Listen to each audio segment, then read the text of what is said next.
Pri prednáške sa naučíš len 5%. Viacej sa naučíš pri čítaní 10%.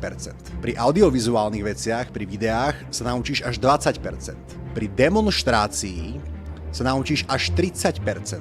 Pri interaktívnej diskusii sa naučíš až 50%. Pri praktizovaní, keď si niečo skúšaš, sa naučíš až 75%. A najviac sa naučíš, keď sa snažíš učiť ostatných. A teraz si zober, že máš túto pyramídu učenia a všetko, čo sa deje na základke, na strednej, aj na vysokej, sú len tie prvé dve. Len prednášky a čítanie. Len tie najmenej efektívne spôsoby učenia. Veľmi málo praktických vecí.